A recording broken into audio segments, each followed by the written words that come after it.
Bu videoda sizə ingilis dilini daha yaxşı öyrənməyə kömək edəcək 10 qızıl qaydanı izah edəcəyəm. Birinci qayda: hər gün ingiliscə ilə təmasda ol. Dil öyrənməkdə ən vacib şey davamlılıqdır. Bir gün 5 saat oxuyub, sonra bir həftə heç məşğul olmamaq əvəzinə, hər gün az da olsa ingilis dili ilə məşğul olmaq daha effektivdir. Gündə sadəcə 20 və ya 30 dəqiqə belə ingilis dili ilə məşğul olsanız, zamanla böyük irəliləyiş görəcəksiniz. İkinci qayda: qrammatikanın təməlini gücləndir. İngilis dilində çox mürəkkəb qaydalar var, amma başlanğıcda hamısını öyrənmək lazım deyil. Ən vacib olan əsas qrammatika mövzularını yaxşı bilməkdir. Məsələn, present simple, past simple, future və modal fe'llər. Bu mövzular dili başa düşmək və düzgün cümlə qurmaq üçün çox vacibdir. Üçüncü qayda: sözləri cümlə ilə öyrən. Bir çox insan yeni sözləri sadəcə əzbərləyir, amma bu üsul çox vaxt effektiv olmur. Ən yaxşı üsul sözləri cümlə içində öyrənməkdir. Məsələn, learn sözünü öyrəndinizsə, belə bir cümlə qura bilərsiniz. I learn English every day. Bu üsul sözləri yadda saxlamağı çox asanlaşdırır.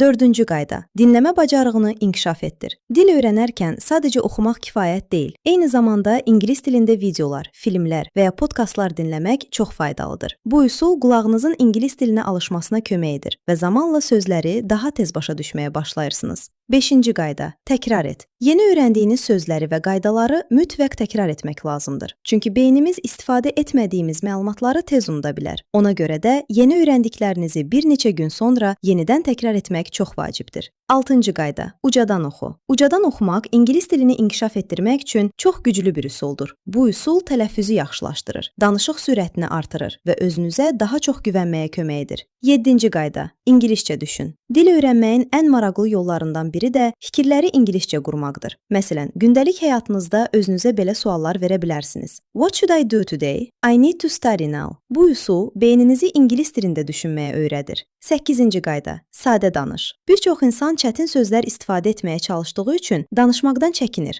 Halbuki, sadə cümlələr qurmaq daha effektivdir. Əsas məqsəd mükəmməl danışmaq deyil, ünsiyyət qurmaqdır. 9-cu qayda: səhv etməkdən qorxma. Dil öyrənərkən səhv etmək tamamilə normaldır. Hər səhv yeni bir şey öyrənmək deməkdir. Səhv etməkdən qorxmaq əvəzinə onları inkişaf üçün bir fürsət kimi qəbul etmək lazımdır. 10-cu qayda: ingilis dilini həyatının bir hissəsinə çevir. Əgər ingilis dilini gündəlik həyatınıza daxil etsəniz, onu öyrənmək daha asan olacaq. Telefonunuzun dilini ingiliscə etmək, ingilis dilində videolar izləmək və bəzi tətbiqləri ingilis dilində istifadə etmək bu prosesə çox kömək edir. Əgər siz də ingilis dilini daha sürətli və daha effektiv öyrənmək istəyirsinizsə, bu qaydaları gündəlik həyatınızda tətbiq etməyə çalışın. Unutmayın ki, dil öyrənmək zaman və səbir tələb edir. Videonu bəyəndinizsə, like etməyi və kanala abunə olmağı unutmayın.